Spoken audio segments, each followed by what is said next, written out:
Villa Amadaha.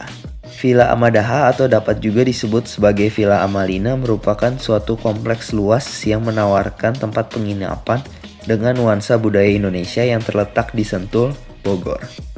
Di dalam kompleks Amalina ini terdapat berbagai jenis rumah tradisional yang kental akan budaya Indonesia.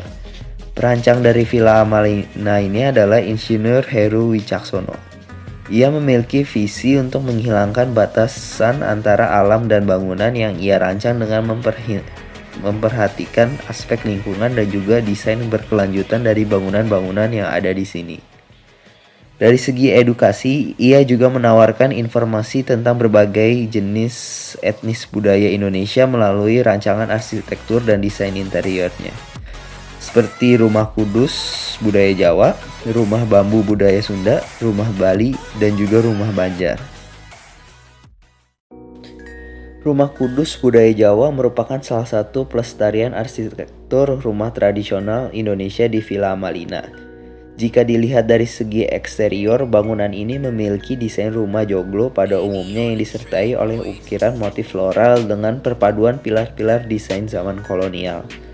Pintu masuknya pun dibuat rendah seperti pintu umumnya pada rumah Jawa. Hal itu memiliki arti bahwa orang yang ingin memasuki rumah Jawa harus menundukkan kepalanya untuk menunjukkan rasa hormat kepada empu dari rumah Jawa. Orang Jawa percaya bahwa melalui rasa hormat dapat membangun hubungan yang baik. Menangkap sebuah pemandangan untuk dibingkai dalam sebuah jendela merupakan kemampuan yang harus dimiliki setiap desainer, seperti yang Insinyur Heru Wicaksono lakukan pada dinding-dinding rumah joglonya itu. Ia membuka dinding pada rumah tersebut dan juga menggunakan material kaca pada langit area pemandian kamar utama, sehingga membentuk sebuah elemen ruang untuk menangkap pemandangan langit pada malam hari, danau, dan juga hutan yang ada di lingkungan rumah Jawa tersebut. Rumah Bali. Budaya Bali dengan style Thailand menjadi perpaduan yang unik pada rumah Bali yang ada di Villa Amalina ini. Namun yang menjadi focal point pada rumah Bali ini terletak pada area pemandian jacuzzi mini yang memiliki bebatuan masif natural.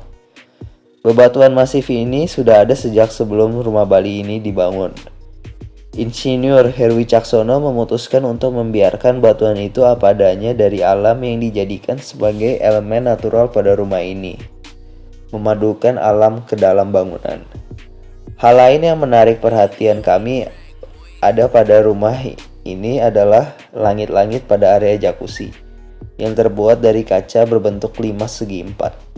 Hal ini merupakan salah satu metode yang sudah disebutkan sebelumnya, yaitu pembingkaian pemandangan langit pada malam hari selain fungsinya untuk menerangi ruangan dengan sinar matahari. Berikutnya yang menarik perhatian kami adalah struktur bangunan dari rumah Banjar ini. Struktur fondasi dari rumah Banjar ini menggunakan kolom-kolom kayu yang diletakkan begitu saja di atas umpak.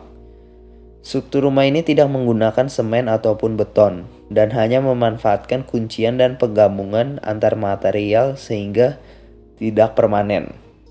Alhasil, bila rumah Banjar ini terkena gempa, maka tidak akan terjadi kerusakan yang parah seperti patah ataupun hancur, melainkan hanya akan jatuh secara utuh dan dislokasi pada tumpuan tersebut. Karena setiap sambungan pada rumah ini tidak permanen, maka rumah Banjar dan rumah tradisional pada umumnya dapat dipindah-pindahkan